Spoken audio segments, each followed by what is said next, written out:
Good morning, everybody, and welcome to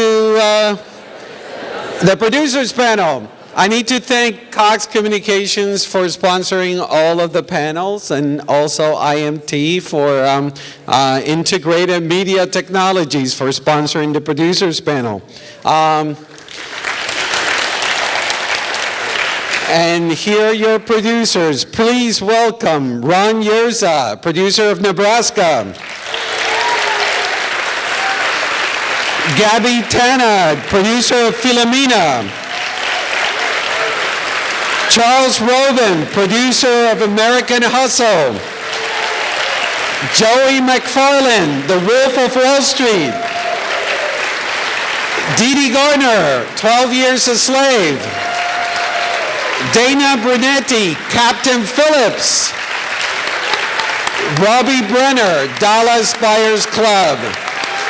And please welcome your moderator, columnist for the LA Times, John Horn. Yep.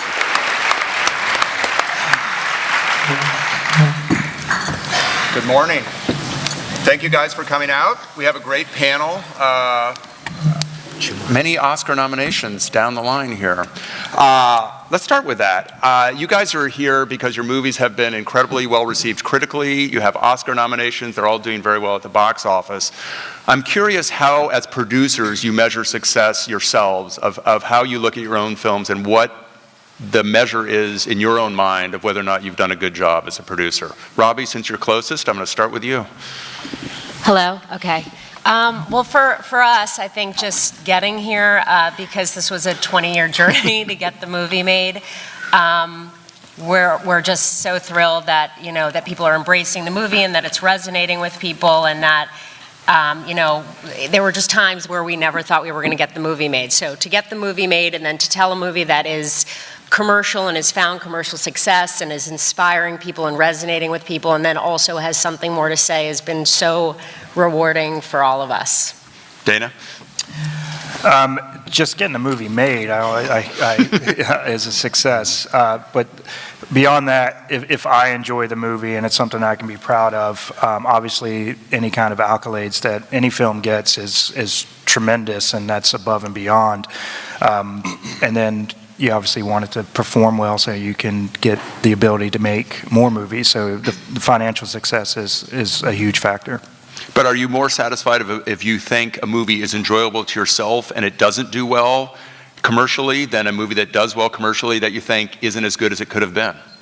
Yeah, definitely. As long as I like the movie, then I'm still happy with it. But you know, I think we probably all have had movies that didn't do well commercially that we still liked. And you know, it's always gratifying when people come up and they tell you the obscure movie that no one ever heard of, how much they enjoyed it, and you're just like, oh wow, that's cool. Somebody else enjoyed it as well, and actually saw it. Two other people, yeah. Dee Dee?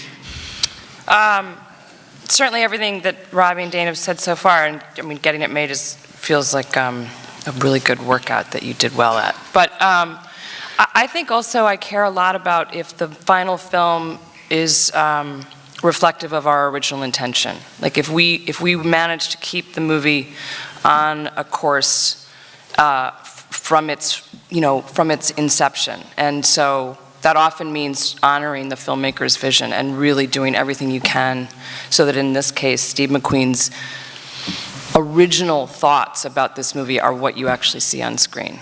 And it can get very clamorous and noisy and crowded with lots of people chiming in as a movie gets to the point of being released, and you just have to create a harbor. And I guess I feel like if we do that, then I hold on to that, and the other stuff is extra. Frosting. Joey? Yeah, I'd like to second what Dee Dee said. That's very well put. But I think one of the most important things for me was not just getting the movie made, but making it with the people we had hoped to make it with. That was a huge, long, arduous task. A lot of years of waiting for availability and syncing everyone together. That was, I think, the most, rewarding thing for me. Working with my idols and executing their vision. Mm-hmm. Charles? Well, I think that, the great thing about what we do is that every film is completely unique. There's no cookie cutter way to go about making it. And when what you do is, at least in the terms of my philosophy of producing, you make films and the key ingredient is the director, because the director could enhance your vision, he could make you rethink your vision, and so if you create an environment for that director to be able to execute on the vision that you agree, whether it's a reworking of the original intention of the vision, or it's his vision going in, or your vision that he adapts, then you've made a successful film. And they're all really tough to get made. And if you are fortunate enough that that finished film is, financially successful, that's fantastic. Critically successful, that's fantastic. And if you hit both of those, then it's like nirvana. Gabby? I think what Dee Dee said is so true, that it really is about being true to what you initially set out to do. And then it's a miracle, actually, when you find that there is success financially and critically. I mean, I've had an experience this year where I made 2 films, and one's had all the love and the other hasn't. And they're both, I think, really wonderful films. So it's sort of heartbreaking when you see that one of them doesn't necessarily get as much attention as it should. So it's a real privilege to experience the success. Ron? Yeah, well, I feel it's my duty to say there's things so much more important than box office gross, and I say that having the lowest box office gross of any film here. So one measure that, as a producer, is gratifying is, you see your own film so many times, and usually I stand in the back, and when you feel that the audience has really gotten something out of it, that it's had, some value to them emotionally or even intellectually, and you haven't just given an empty entertainment, I mean, that's a very satisfying thing for a producer. I want to come back to something you said, Dee Dee, about setting out and making the movie that you intended to make. I want to ask a variation of that question. Did you guys end up making the movie you thought you were going to make? If you were to rewind the clock and look at this project in development 5 years ago, a couple of years ago, a couple of months ago, is the finished product what you thought it would be? And if not, how did it vary, for better or for worse, I suspect for better, from what you thought you were going to end up doing? Whoever wants to take that. Well, I know for me, when you're working with Marty and Leo, these are guys that have been together for 5 films, including The Wolf of Wall Street. We ultimately got what we thought we were going to get, but we just didn't think it would be 3 hours long. You thought it would be 4.5? We were shooting for 4, but no. So I mean, the reality is, when you encourage these guys to push the envelope or to really go for it and create freedom, they take you at your word and they push the envelope. But I think the length was more about how the movie felt versus just minutes and hours. So ultimately, it felt right. So we were extremely happy with that. But when you first say, "Oh, it's 3 hours, huh?" It's quite enlightening. Anybody else about how the finished film maybe is different from what you thought you were going to end up making? Well, in my opening response to your first question, it exactly happened that way. We started developing a script. Eric Singer, who was the original writer, before David Russell came on, and it was about a real event that happened in American history, the Abscam scandal, and the script that we wrote was that he wrote, that we collaborated with him on, was a great script. It was what they call a blacklisted script, one of the best unproduced screenplays around, and it was mostly a procedural about the events and focused on the relationship really between the con man, a guy by the name of Mel Weinberg, and the amalgamation of FBI guys who, for the first time, actually became part of the show in the sting. when David read the script, he came in, he met with us, and he said, look, I love that, but I'm much more interested in really sinking in on a number of characters in the movie, and I want to take the procedural and put it in the back. I want to take the characters and put them in the front. And so because David is an iconoclast filmmaker, we not only heard him, but we got excited about his vision of the movie. And so once that happened, the movie became exactly as he said it would be. But it was definitely a different vision of the subject matter that we started developing. Anybody else? Gabby?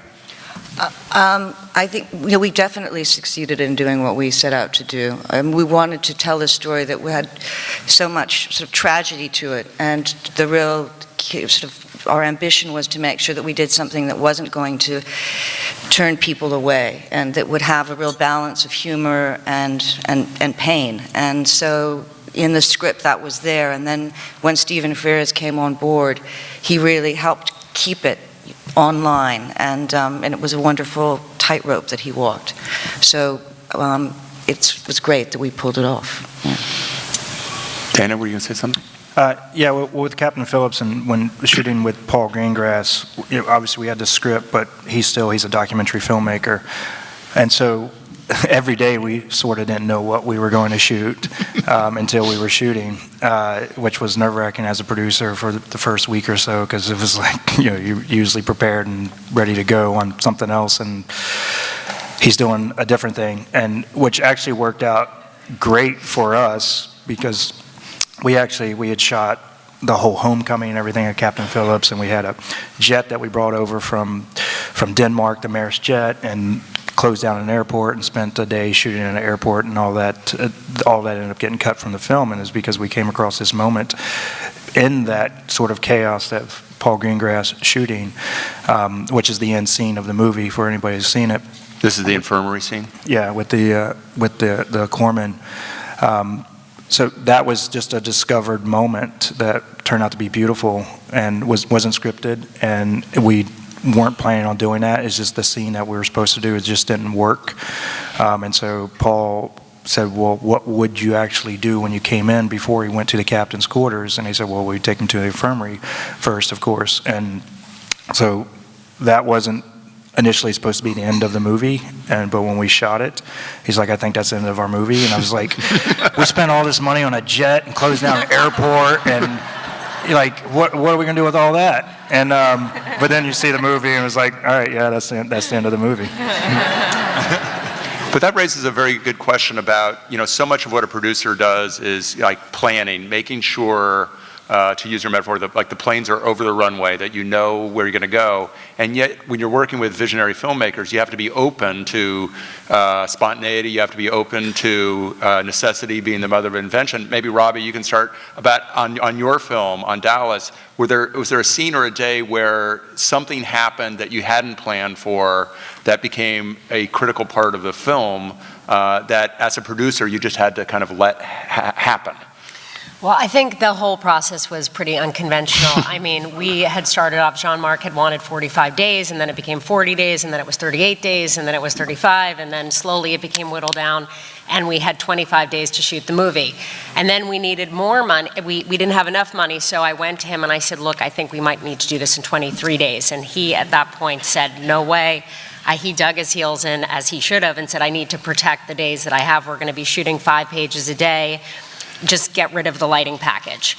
So at that point, I thought he was completely nuts. I've never shot a movie with no lights, with just, available light. And I thought, are you serious? And he said, yeah, I shot my last movie, Café Flore, in that way. And the DP, we worked together. So I think that for this movie, it will really work. It'll enable us to move quicker. We won't have grips, gaffers. It'll be a very small crew.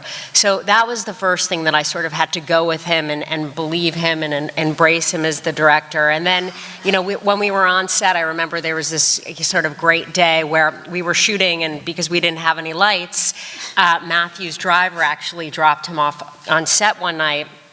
I think you might have heard the story. It's a great story. You should tell it. And his driver got in the car and his headlights were on. We were shooting in the dark, and as he was backing up, we had the light. And Jean-Marc started screaming at him in French, you know, stop, stop, stop. And this is amazing, we have lights. And so, so it was the only scene in the movie. It was the headlights on some pickup truck, it was right? the headlights on some pickup truck. It was the only scene in the movie where we actually had lights, aside from the strip club where we used 200 actually candles to light the scene. Wow. So. But I mean, that whole getting rid of the lighting package gave the film a look, and it also, I suspect, in terms of the way the actors work, there was not a lot of moving around. The actors got on set. There was no time for camera rehearsal because of the days, and they just behaved and acted in a different way. Jared and Matthew didn't meet each other until the first day of shooting. There was no rehearsal on the movie, and we had 3 weeks of paid prep. So. Wow. It was, you know, we basically had about 2 takes for each scene, and we would never really cut in between shooting one actor and then the other. So we would go in for Matthew's side, and then the DP would walk around and shoot Jared or Jennifer, and then we would move on to the next scene. Unbelievable. So. Dee Dee, I think about the scene in 12 Years a Slave where it's toward the end of the film. I think it's almost a 2-minute shot just of Chiwetel just standing there that I think Steve got in the car park at your... Yeah, it was in the parking lot of our stage. And it was a last-minute thing. I think we shot it on our last day. We threw 10 people into a 15-passenger van and said, we got to go grab this, we need a tree. And he had this thought that he wanted a moment, a long moment of quiet and contemplation with Chiwetel's face. He wanted him to essentially break the fourth wall. I mean, he doesn't quite, but he does look straight into the camera. I don't know, and he said, I don't know where it's going to be in the film, but it's towards the end, and it's about absorbing the time that he spent, and I think reckoning with the idea that he's not actually going to ever get out of there. And that is an example of how kinetic and fluid Steve's mind is. I think, you know, when I go produce movies, I take advice that someone gave me when I was having my children. They said, plan within an inch of your life as long as you're willing to throw the entire plan out the window. So it kind of, you just have to be that elastic. And it's way more fun if you actually can be, you know? Is it hard to give up the control part that we've got to make our day with? No. No, they can have it. It's fine. Joey, was there something like that on Wolf? I mean, to be honest with you, the movie was pretty much on the page, and nothing crazy. There are things that that Marty just has to have. For example, the Lamborghini started out as a Mercedes, and he said, you know, it's not traumatic enough to see a totaled Mercedes. We need a Lambo. And not just a kit car, but a real Lambo from the 80s, white, doors up, and there were only 7 of these in the United States.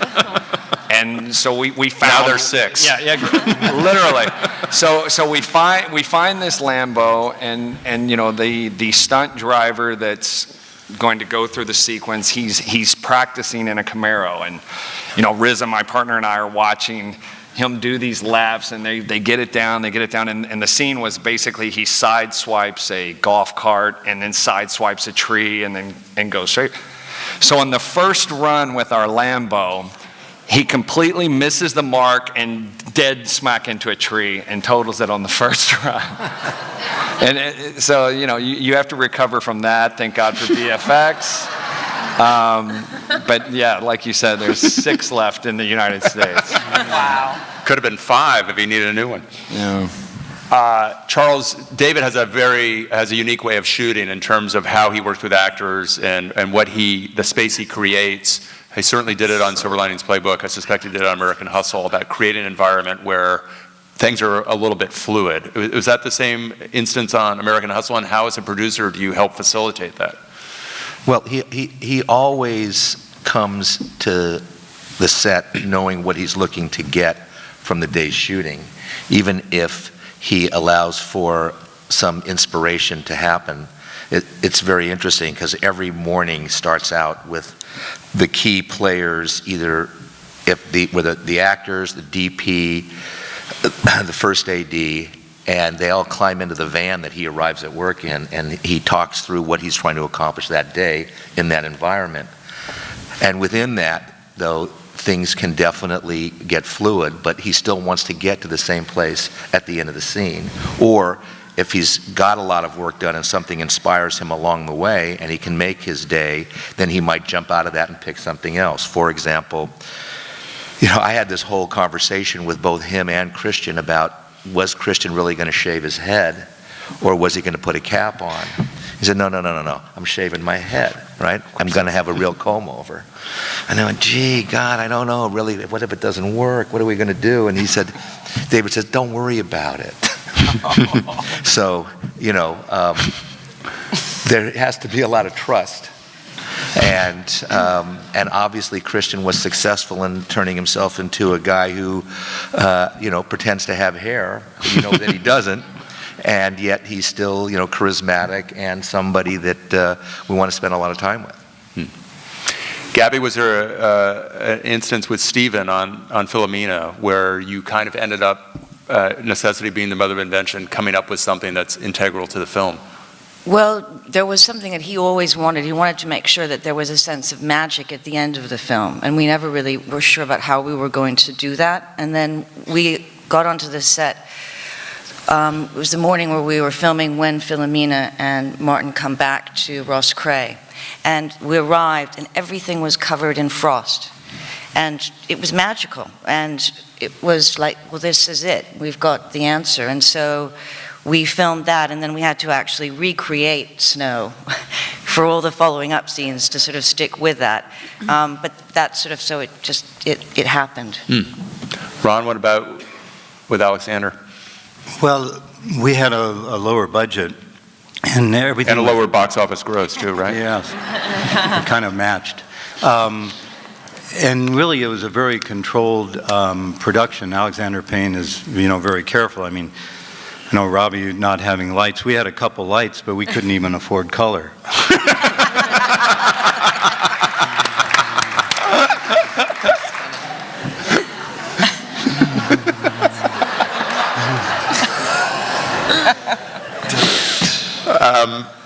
That's a hard one to follow. You all have spoken very passionately about your relationship with your filmmakers, with your directors. I'm curious, as producers, what are the most uncomfortable or difficult conversations to have with a director? And do they tend to follow a similar pattern? Are they during prep? Are they during production, during post? And how do you manage to have those conversations with an artist whose vision you're trying to protect? Robbie, you're closest, so you get to start. Yeah, I'm sure all of us, have had those uncomfortable conversations. I think the process is, you have a director, you have to, empower him to, help him sort of follow out his vision and make sure that he gets what he wants and sort of what he's envisioning for the movie, to support him in every way. So when he says things that you're not necessarily feeling or thinking or don't agree with, those can be challenging conversations. I certainly had never made a movie where we didn't use lights, so that was challenging. And then, Jean-Marc made a very conscious choice not to have any score in the movie. And when we had that conversation, I always think that music is, sort of can help tell people how to feel or help enhance the scene. I love music. I think it's a universal language. And so when Jean-Marc made that choice, not to use score, I thought it was also equally strange. But it worked out so well in production, having not used the lights, that I trusted him and I went with it. And so scenes, for instance, like the butterfly scene in the movie, where it's just such a beautiful scene, and probably my favorite scene in the film, where, Matthew just hears the sounds of the lights flickering, and then he walks down the hall and walks into the freezer, and the butterflies are there, and he just used the sounds of the butterflies flapping. It's so magical and so real. And I think anybody else would sort of say, and I think our intention was, maybe we should put some score here, but I think, we trusted him, and I trusted him. I learned so much from him in making this movie, and he had a very strong vision of what he wanted, and it came out beautifully, so. Joey, I'm going to ask you, because I imagine telling Marty Scorsese anything is going to be awkward. what is that conversation? Well, I mean, the reality is Marty, contrary to popular belief, he's extremely inclusive and very collaborative. He actually welcomes opinions, and at the end of the day, he's a teacher. And if you're willing to learn, he's got an open door, and he's always there to have great conversations about anything it is you're working on. You don't really say no to Marty. You kind of figure out how to get him what he wants for the least expensive possible way. But I think probably the toughest, when we entered into The Wolf of Wall Street, the deal was basically that my partner and I were going to give him creative freedom to really execute his vision. And in turn, he was going to trust us and be inclusive at every step of the process. So we went in really, really with open minds. Now, 40 weeks into post, when we still had, a 3.5-hour movie, it started getting a little tight. The runtime was getting a little shocking, but but he said, trust me, this is the movie, and you really have to trust me, and we did, and ultimately we landed on a runtime that is not a comfortable runtime for any studio or independent, and it worked. So I think that was probably the toughest conversation. Do you have a conversation too when you say you're not going to make your release date? I mean, that's obviously part of what happened on this film. Yeah, but to be fair to Marty, he's known for long post periods, and we had a very ambitious schedule for him to meet. And, look, he's been making movies for 50 years. He's not going to change on this one. Mm-hmm. And, we had a tighter schedule, and when we dated the movie November, it had him on a very tight, it was a faster post than he'd ever done before. So when we actually hit Christmas, that was more where we should have dated it in the first place. So, that I think it was more our fault for pushing him a little harder than his fault for missing the date. Okay. Who else has stories about difficult conversations you have to have with your filmmakers? Charles? I have to say, there's always the conversation, of course, about how much it's going to take to execute the vision with how much money that you have. But, I've been very fortunate that when I'm working with a great filmmaker, those conversations don't really get that awkward, right? Because the money is what the money is, and you can only spend what you have. And, it's a lot more awkward or difficult when you're dealing with a director who isn't even executing the vision that he set out to, that he's told you the vision of the movie that he's making, and now all of a sudden he's making a movie that isn't the vision that you guys talked about. And I don't think anybody on this panel on the film that they were talking about had that situation. Mm-hmm. Outside of Ron, every movie up here is based on a true story, based on somebody's life. As producers, you have, I suspect, two huge issues. One is getting those life rights sewed up, and the second one is executing a movie that may not be 100% factual, but is truthful to the underlying story. And I'm curious, as producers, how you see the advantages and the liabilities of doing movies based on somebody's true life or a fact-based story. Who would like to start? Well, actually, the interesting thing was when David Russell came on to American Hustle, he said from the get-go, we have to get people to understand that this is a fictionalized story that has a background of a true event. And part of the thing that we did from the very beginning with the publicity and the marketing of the movie is we made that part of the message so that everybody understood we were taking a tremendous amount of license. We have what's your opening title card? What does it say? Some of this actually happened. That's awesome. Now, is that because that's the movie you're going to be making, or you don't want to be caught up in the what is the invention and what is the truth? You don't want to have that to be the narrative around the film itself. That's exactly correct. You want people to know going in that you've taken a tremendous amount of creative license, and because otherwise what ends up happening is people go, oh, well, what part of this is true, what part of it's not, what part of it is spiritually correct, but it didn't exactly happen that way. And we just wanted to say, don't even think about that. Mm-hmm. That's great. Dana, could you talk a little bit about Captain Phillips and about the process of getting that property, and then what you had to do once you had the underlying story? Because there's so many different films you could tell within the scope of that tale. Yeah, so I was watching on the news as many other people around the world were watching as it was playing out. And actually, Mike DeLuca contacted me, I think it was like the Thursday before he was rescued, and said, "Are you watching this? We've got to get this. This is amazing." And I didn't think it was going to work out well for Captain Phillips. And I told Mike that wasn't a movie that I wanted to make if he ended up dead. And so we kind of just monitored it over the weekend. Then he was rescued on Easter Sunday, and I was going to call Mike as my phone was ringing of him calling me in hysterics, going, "We got to get this, we got to get this." So I was dispatched to basically track him down and figure out how to get to the captain, and I ultimately got to, and that's a lot of producing as well, is just how do you get to that person who is on a Navy ship that's just been rescued by Navy SEALs.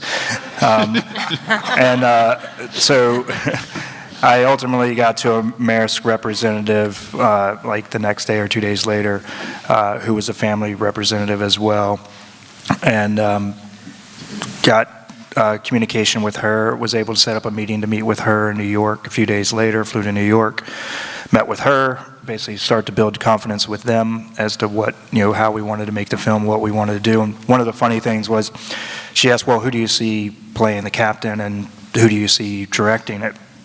And when you're doing something like this, you always go pie in the sky and you want to, really like throw out some names. And we said Tom Hanks and maybe somebody like Paul Greengrass. And we ended up with Having had no conversation with either of them. Yeah, zero. The captain wasn't even back yet. He was no joke. He was still on his way. He got rescued, and then there was another piracy issue that ship then had to do. So he actually ended up going on another mission with the ship. So actually, when we see the family now, they think producing's really easy. Like, oh, you just say you want that guy and you want that guy. So it was a lot of communication back and forth, and then finally the captain got back, and we got the okay to come and meet him in Vermont. And Kevin Spacey is my producing partner, and I kind of refer to him as my arrow. Like if I need to get to something or make a splash, I dispatch him. And DeLuca was supposed to go with me, and he couldn't at the last minute, so I was about to get on a plane to fly to New York and then to a smaller plane to Vermont, and I called Kevin in London and said, hey, what are you doing? And he's like, I'm unpacking or what. I'm like, no, what for the next few days, what are you doing? And I told him I was going to meet the captain. Can you get on a plane and come meet me in New York and fly there with me? And he said, sure, but why? And I said, well, if I show up with you, then they're going to know I'm pretty serious. And so we showed up for dinner with the captain. He still had bruises on his wrist. And I know it seems kind of, like a vulture almost, but I wasn't the first one there. And you kind of have to be a vulture when it's something like that everybody is going after.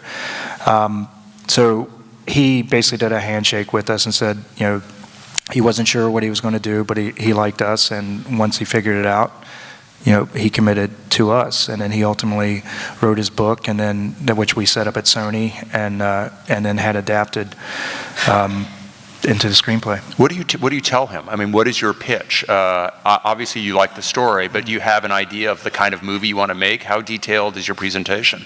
Well, something like that, I mean, I'm going to look more to him to tell me what the movie is, and so one of the big things that Mike and I really liked about it, and Scott Rudin as well, was everybody saw what was happening on the news and what was going on, and just the information that you were getting from the news. And I think everybody knows what you're hearing in the news is not always actually correct or true. Oh, and disappointing. No offense. Everything you read in a paper is right, though. Yeah, okay, except for what he writes. And one of our big curiosities was what was actually happening in that lifeboat. And one of the things that he had told me, that when I pitched to Sony, when I convinced them to buy it, that no one knew, and this was early on, and we actually didn't put it in the film, but they sent him over, when they come over to the boat, he wanted food and was thirsty, and so they sent over an orange juice and a thing of fish and an A1 steak sauce bottle. And on the A1 steak sauce bottle, they had written, "Hang in there, we're coming for you." Oh my goodness. And so he took the orange juice and opened it up and killed it because he was so thirsty. And then he opened up the fish, went to eat that, and he looked and he's like, "What the fuck did they send me A1 steak sauce?" He's like, "And these are the guys that are supposed to rescue me." He didn't even, and he tossed it aside, didn't see the message on it. And their hope was he would see that and be like, "This doesn't make sense," and then pay more attention to it. So it was little details like that that we got from him that we were able to ultimately incorporate into the movie to really tell the story. Gabby, can you talk a little bit about working with Philomena? Yes. For us, it was very important that it was a big responsibility to tell her story. And in fact, when the book was optioned, it really had nothing to do with her. It was Martin Sixsmith who we optioned the book from. And we weren't actually obliged to really go to her for her blessing. But it was very important to us that we did, and that we brought her on side and worked with her to tell the story. So I'd say that was a really important part of our journey of bringing, having her involved and her daughter involved, and the fact that they really feel very, very good about the movie at this point is a huge accomplishment for all of us. That we feel that we made her happy with the way in which we handled it.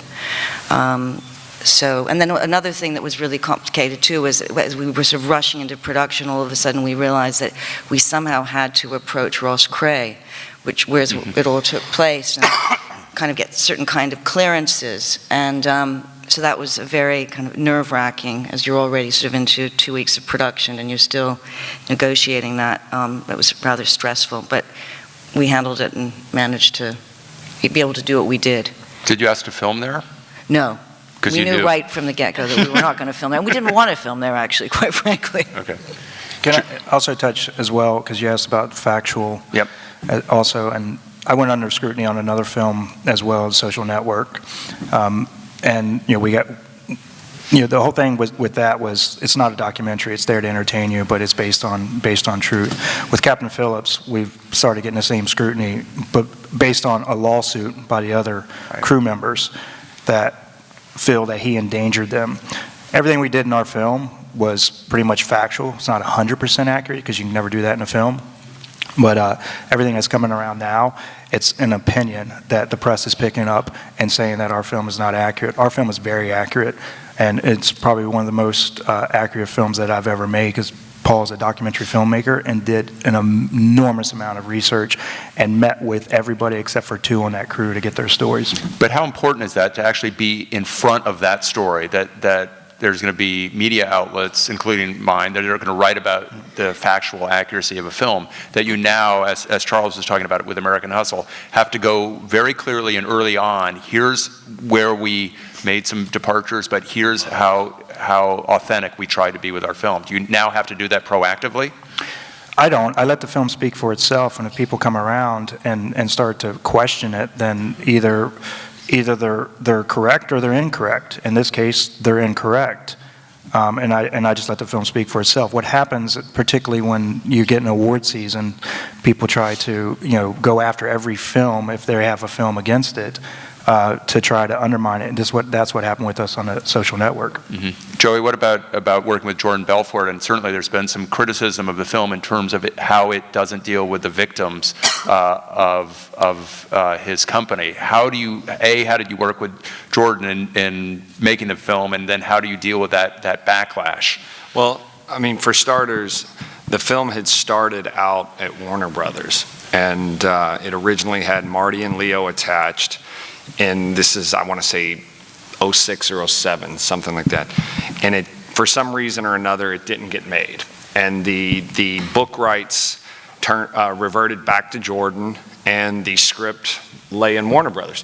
So, when Leo and my partner and I were talking about, movies we wanted to work together on, he always just said, this character, I've got to play. I can't get this character out of my head. This is the movie I wanted to, I've always wanted to play, blah, blah, blah, blah, blah. So we contacted Jordan, And he didn't want to let the book rights go because, you know, he had been made so many promises for a number of years, and the film just died, and he was very, very apprehensive of letting these rights go. And then not only that, he wanted to be involved. And so Martin Scorsese, who was our director, we knew that he was not going to want direct involvement with Jordan because, like, for example, on Goodfellas, he never met Henry Hill. Mm-hmm. It's a distraction for him and how in his the way he does his movies. So, to make a long story short, we met with Jordan for, God, I mean, it must have went on for close to a year, and finally, he entrusted us with the rights, and then we went to Warner Brothers, which is no easy task to extract a script from a studio. But with the help with Leo and, you know, a lot of people behind us, and Warner Brothers ultimately, you know, gave us the script. We immediately triggered Terry Winters and got the process going again. Leo started working very closely with Jordan, getting his mannerisms down, you know, the stories and whatnot, and it was good. I mean, Jordan was never on set until, you know, probably the last week of shooting, I think it was.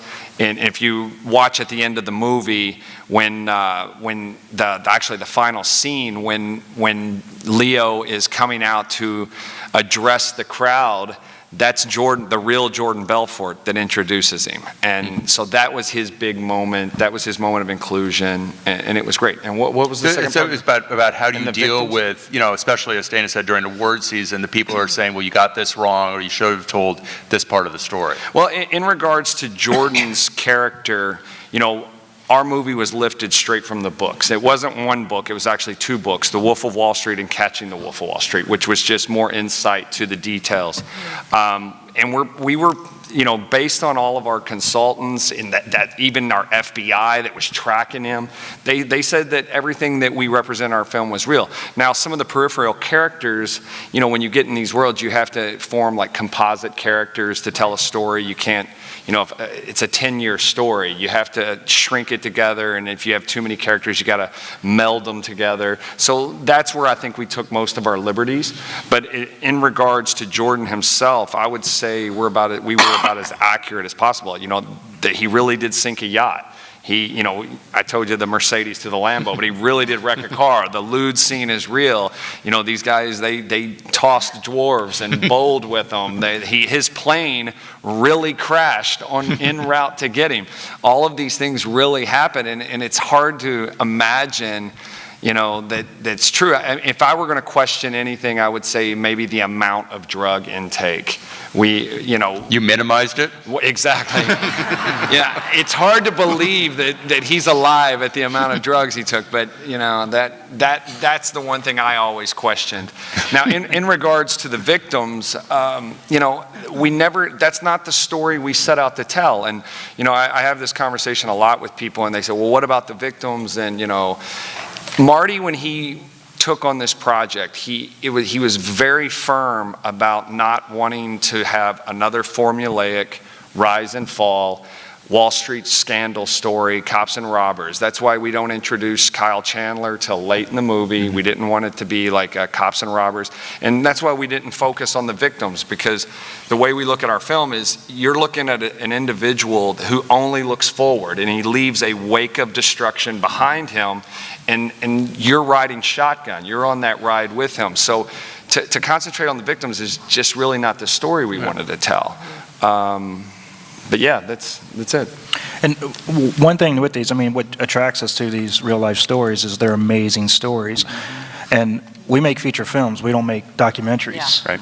And so you do have to like either do an amalgamation of a character or condense time or shift the timeline around a little bit to entertain the audience and to make it work as a feature film. If it was a documentary and it wasn't factual or 100% accurate, then I would have a problem. But even documentaries aren't factual. You guys, you're here because your movies are incredibly successful. I'm wondering, though, in your past as producers, do you learn more from mistakes, from when things don't turn out well, than you learn from success when they do? And if you learn from failure or learn from when things go wrong, what are the kinds of lessons you've learned over the course of your career from those kinds of events? Ron, I'm going to start with you. Well, I think Not that you've ever made a mistake.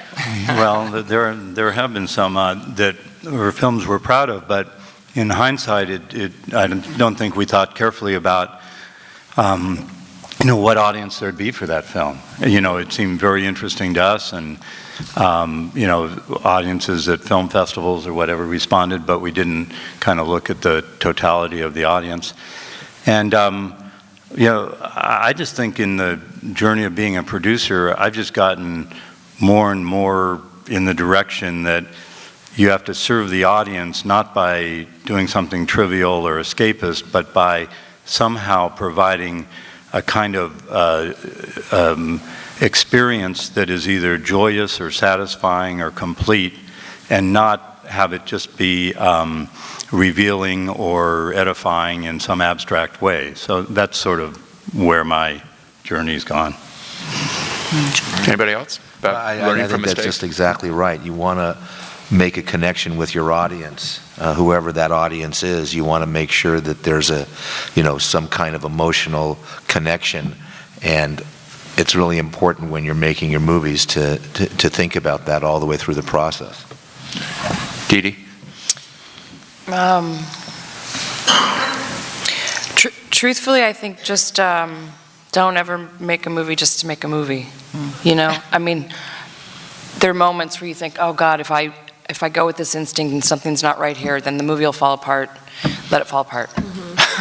It's too hard, and it's too. It's a real deal. It takes a lot of time. It's a lot of people's time. It's a lot of people's energy. I just think you have to feel it and mean it. And if you don't, I don't think you should do it, I guess. Yeah, I think there's so many variables to making a movie. There's so many people, and you don't have you have as much control as you start with a good script, and that's the foundation, that's the building block, a good story to tell, something you're connected to, something that inspires you, something you're excited about, something that's commercial. And then you start building your house like you do anything else, and you get a director, and the best director that can serve the vision for the movie, and then you try to find the best actors to tell the story. And I think the more you can arm yourself with the best people for that material, that will give yourself the best, that will enable you to make the best movie possible. But it is so hard, and I think we've all probably been disappointed by movies we've made that we've been excited about, or why did it wind up that way? But there are some, there's the marketing, there are all of those aspects as well, so. Dana? Yeah, I think the thing that I've learned the most is some of the movies I initially cut my teeth on, and what she said too, was not to make a movie just, I made a few movies just because I could. Everything lined up, and I had a script, and I had people that wanted to play the parts. I had a director, I got the money, and everything just lined up, and it was like, let's do it. And they probably weren't scripts I was in love with, and I simply did it because I had the ability to do it. I don't regret the fact. I mean, it was a great learning experience, and you learn from your mistakes. But I don't approach any movies that way at all. And I'm with you on it. Life's too short to go that way, and I just let them fall apart now if it's not something that I'm passionate about. Over the last, say, 10 years, what about your job has changed the most for the worse in terms of financing, your relationship with studios, getting material? We'll deal with the improvements, but over the last 10 years, how have things declined or made your jobs more difficult? Dana? It changes. It seems like every week it changes. How's it made it harder? There's a lot less buyers, I think, but that seems to change too. I don't know. I mean, I just keep trucking at it. I don't know what's hard or worse. I mean, still pushing rocks up hills every day, so it's just different rocks. Dee Dee? Yeah, I don't know if it's made it hard. Well, I suppose it's made it harder. It's made me sadder. The immediacy with which people feel they need to respond to a movie now, because of blogging and internet, everyone watches a movie, and in 20 minutes, everyone's on their laptop and everyone's reviewed it. And I don't remember ever, I need so much more time to take in a movie, and I just wish that didn't happen. Do you think it hurts movies? Do you think it hurts the way they're received? I think it can, sure. I mean, absolutely. Because I firmly believe that some movies, you need to go think about them, and you need to see if they stay with you, and you need to see if they're like with you when you wake up the next day. And you could wake up furious, or you could wake up completely charmed. It doesn't, and the elimination of that time and space to just absorb and think and process and filter, that bums me out, you know. Joey, Charles?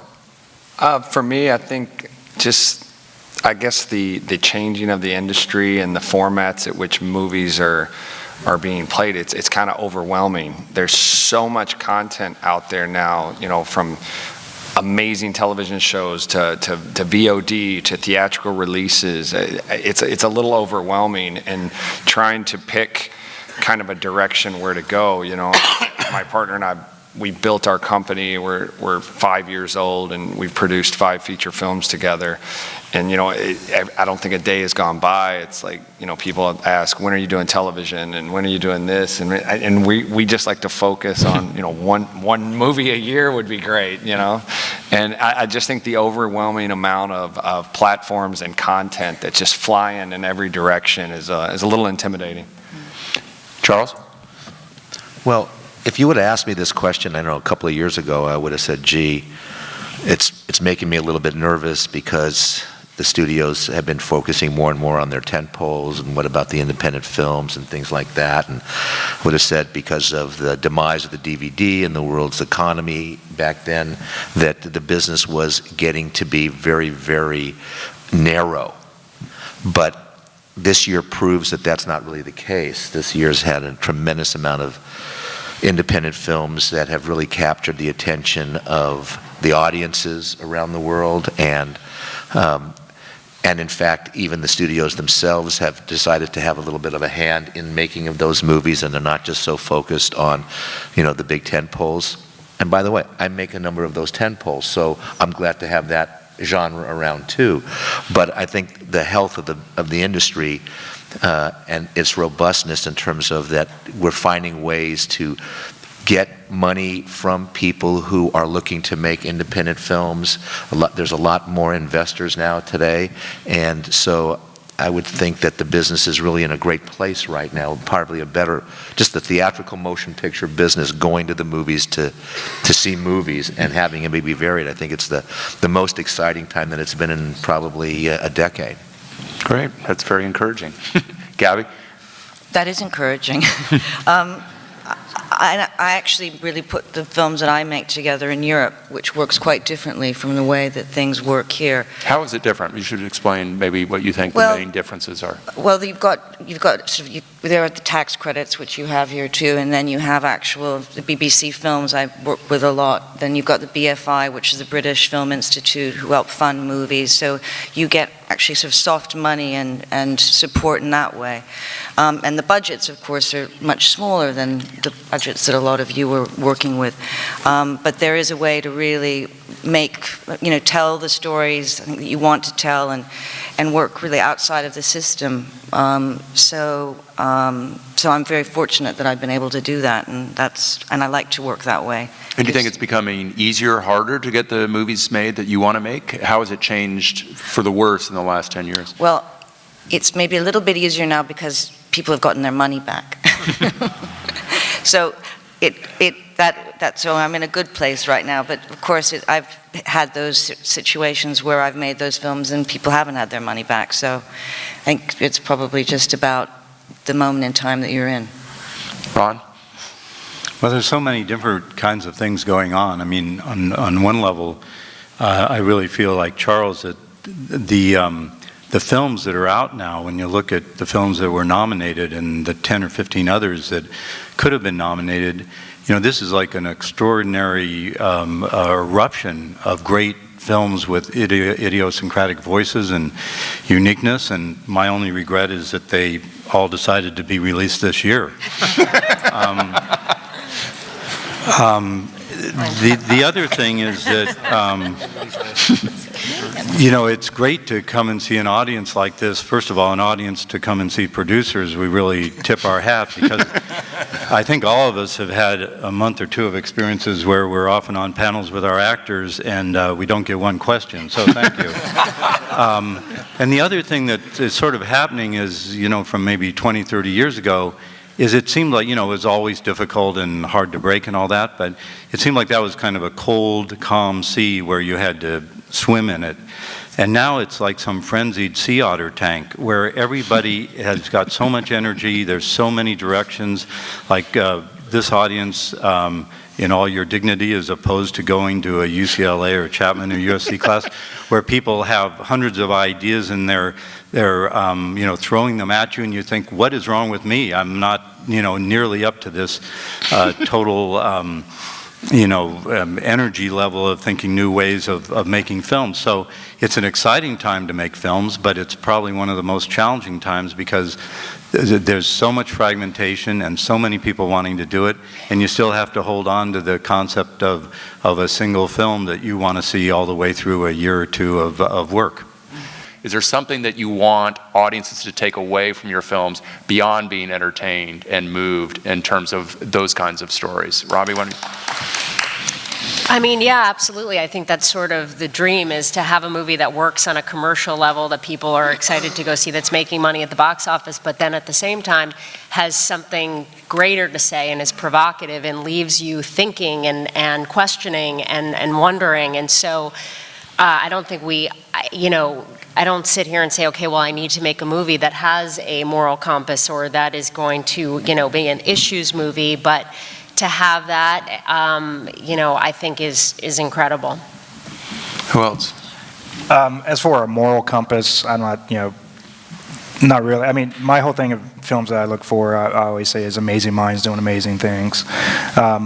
And be it Captain Phillips or Mark Zuckerberg or MIT Card Counters or 21 or my bigger films, they all kind of fall within that. And one of the great things that I loved hearing about Social Network is that it inspired kids to chase their dreams and to go off and create that business or that app or something they thought they couldn't do because they saw how Facebook started and turned into what it is, that it can be the smallest idea that they can then chase after, and they're really inspired to go after it.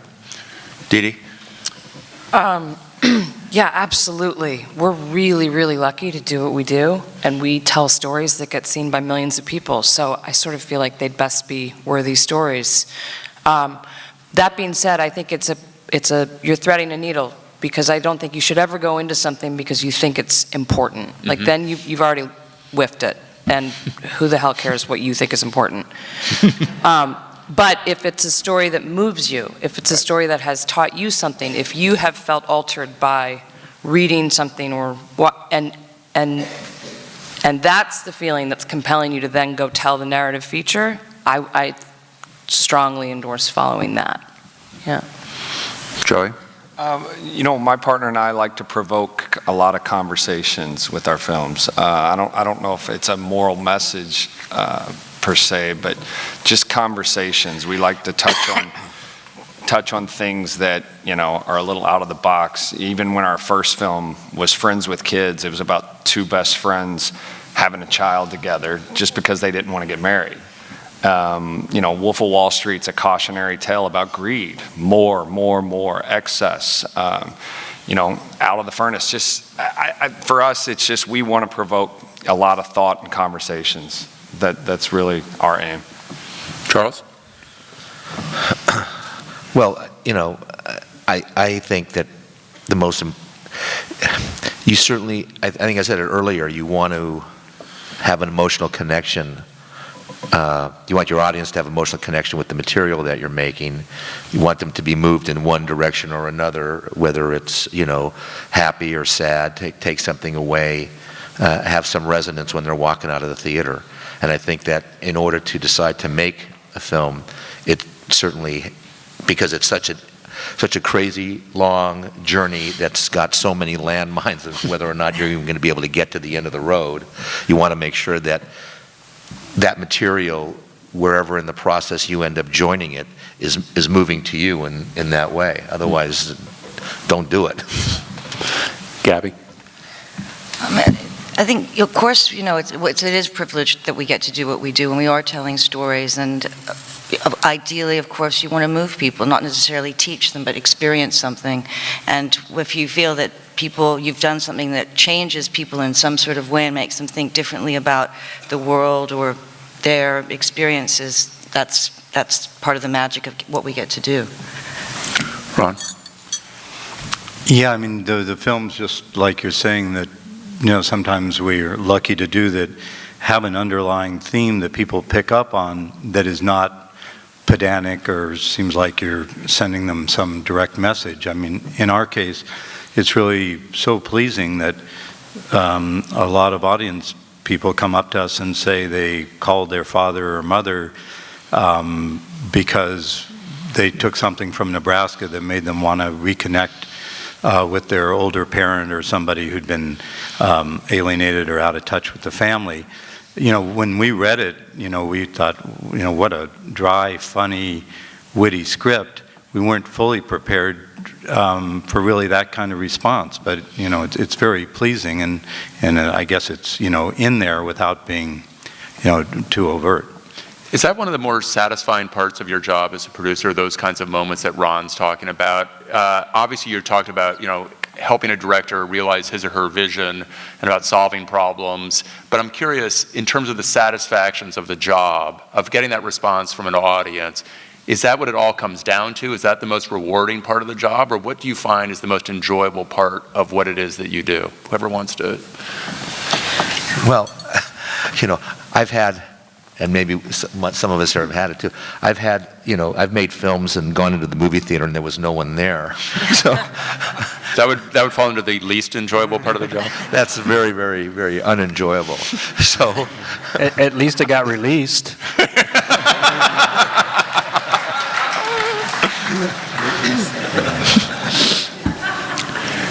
What is but for the rest of you, what do you enjoy? What are the rewards, even the intangible or kind of personally tangible rewards of a job? Robbie?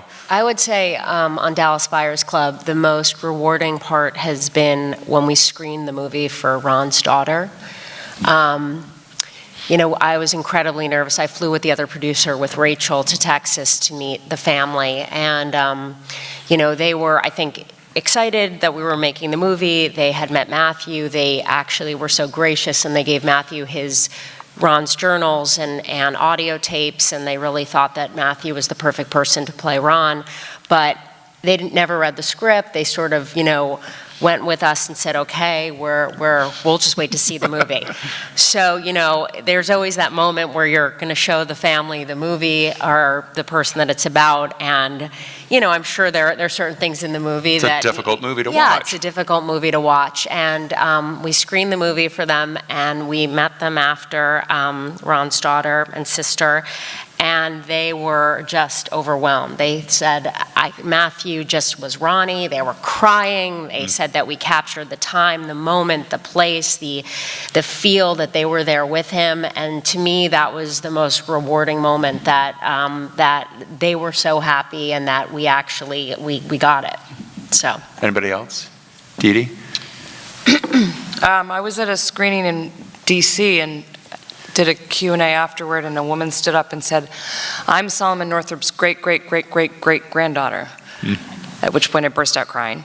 And that's been amazing. That's something we had no notion of how it would go, but the breadth of descendants who have reached out to us, and the range of every shade and it is so, it's been very affirming in how American a story it is. And not a period film, right? Correct. Steve talks about like white descendants of Solomon coming up to him. They've all sent in pictures. It's the most, and that's just, you never could have predicted that or known that or thought that would happen, and that's just been like a treasure box.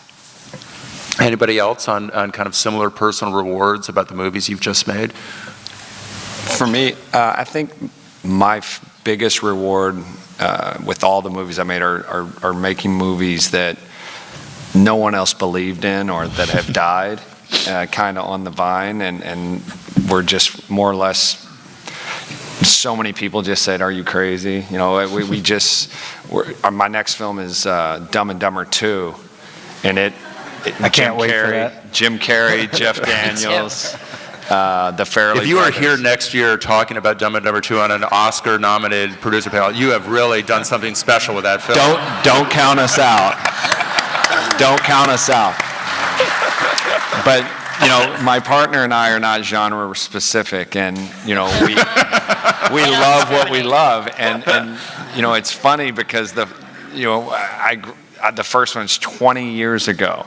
So this is a movie, you know, like Wolf of Wall Street died in the studio system, and we revived it, and Dumb and Dumber had equally died, but not only that, was the first one did 250 million worldwide, so getting a single picture license to a successful franchise is next to impossible. Right. And I think, you know, when you're able to revive these projects when no one else believes in it, that alone is so rewarding, and it's such a, you know, an awesome feeling that I think that's my favorite thing. And Dumb and Dumber is one of my favorite movies, but I think it. I think That's why you became a producer, right? You saw that and said, I got to do that. I like it a lot. But I think it shows too that, you know, we're moviegoers as well, and so while you might not just go and see one particular genre, and I think it's cool to do one completely different story, and then you go and do something completely different. To be able to have that ability to experience that is one of the great things I love with this job. Anybody else?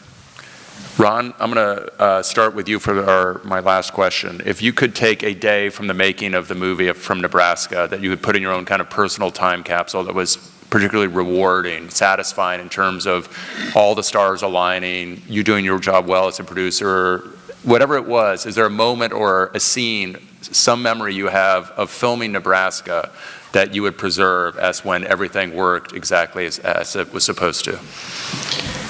Well, as I say, that film is remarkable. I kind of hesitate to answer that kind of question because I wish we had some really colorful, disastrous day that then turned into a triumph. But really, a lot of the days were so pleasant. We were in Nebraska, in Norfolk, which is, you know, a town of 30,000 or so, but everywhere we shot was about an hour in a radius around there.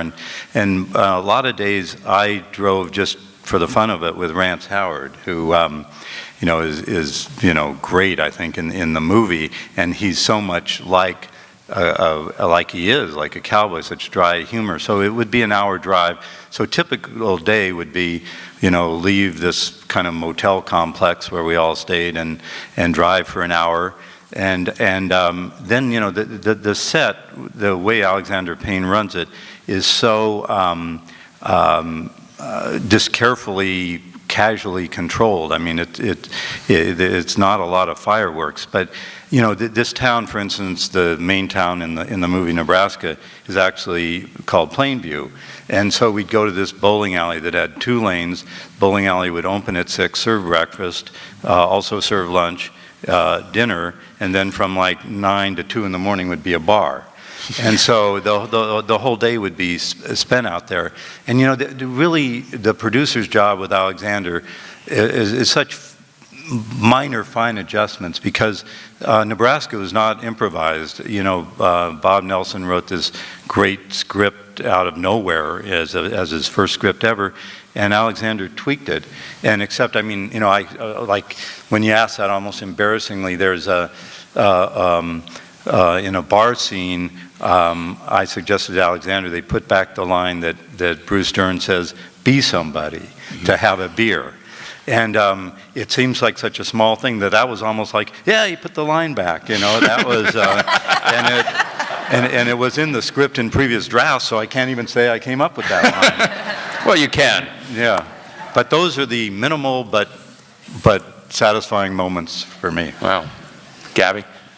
Well, it was probably our first day of principal photography, actually, which was in Washington, because it was huge relief, because the hurricane had come in. And we were all traveling from England. And managing actually to get everybody there was sort of miraculous in itself. So then we were just all joyous to be there and starting. So I'd say that. Charles? Well, I wasn't exactly on the set that day, but it was still, I was involved in the dialogue wherever I was, because the day looked like it was maybe not going to be, fulfilled what we had hoped.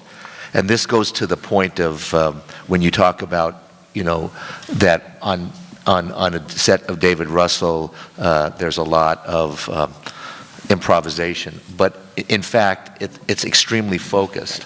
And the scene was, it's in the film now, of course, which is Christian Bale comes back from having been sort of threatened by this new boyfriend of his wife, played by Jennifer Lawrence. So the character's name is Rosalind. And she knows that she's kind of sent her boyfriend on a way to possibly do something very dangerous to her husband. And the scene was written darker than the scene that's ultimately in the movie, but because both Christian and Jennifer, as all the actors, had done so much work with David about their characters, they were able on the scene to go, well, Rosalind, being the survivor that she is, she would never ever do what we had her be doing in the scene, and in fact she would figure out a way to make the activity all about her, and it was a really good thing that she put him in a dangerous place, so thank God for her.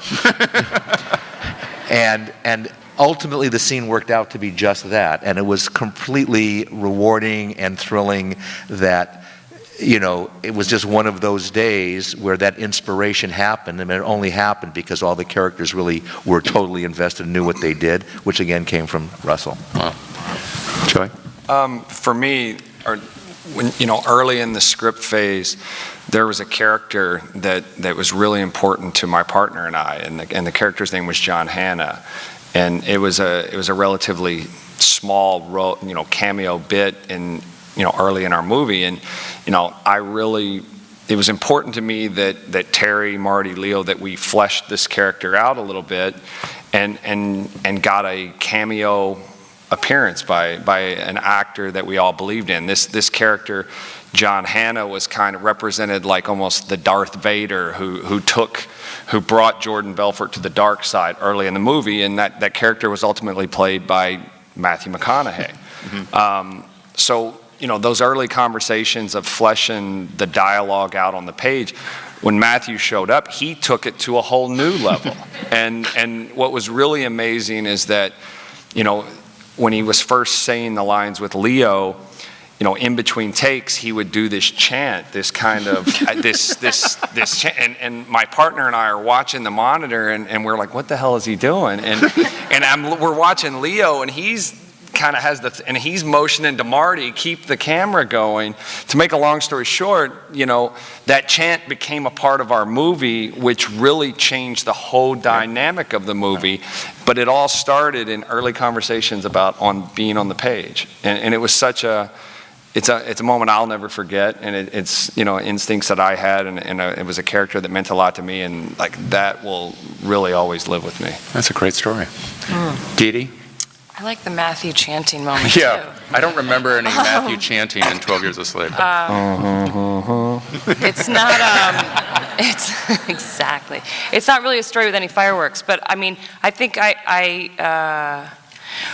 early on when I saw Steve and Michael and Chiwetel and Lupita together, rehearsal a couple days before we started shooting, because we started and did the whole Epps plantation first, I didn't know what kind of experience making the movie would be. And we were in this room, and I thought, oh, this is actually going to be okay. We're going to do what we're going to do, and it's going to be what it is, and it's going to be hard, but it's really going to be okay. These people are awesome, and they're in it to bring the work, and then they're in it to put that work aside. And this is in rehearsal before you started filming? Rehearsal, and then when you just start, you just realize it's not going to be, you're not going to die making it. It's your aim as a producer. I'm not going to die making this. Words to live by. Dana?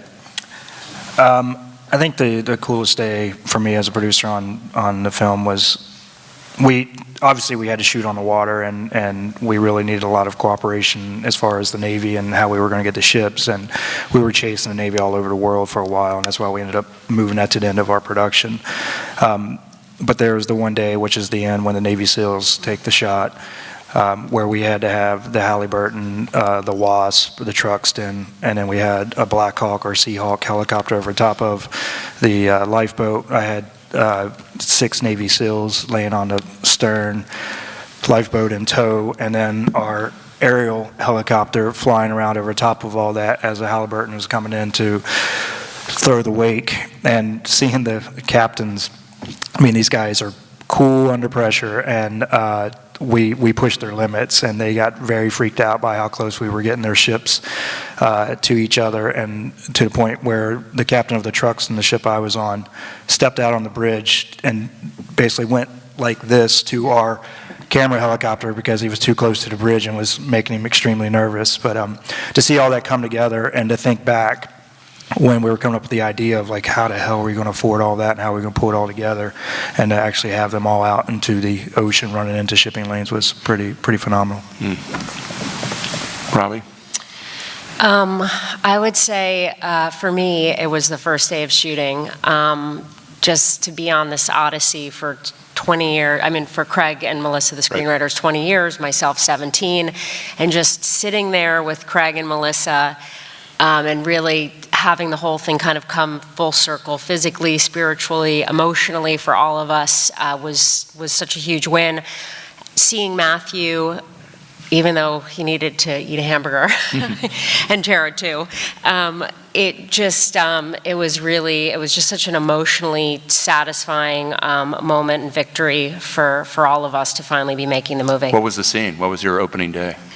The opening, we shot at the in the trailer park, the opening day, all of that stuff inside the trailer park. So. I don't think anybody can really match Robbie's persistence in bringing this movie to the screen, Wow. but every producer up here has been incredibly determined to make a fantastic film, and you clearly have all succeeded. Thank you.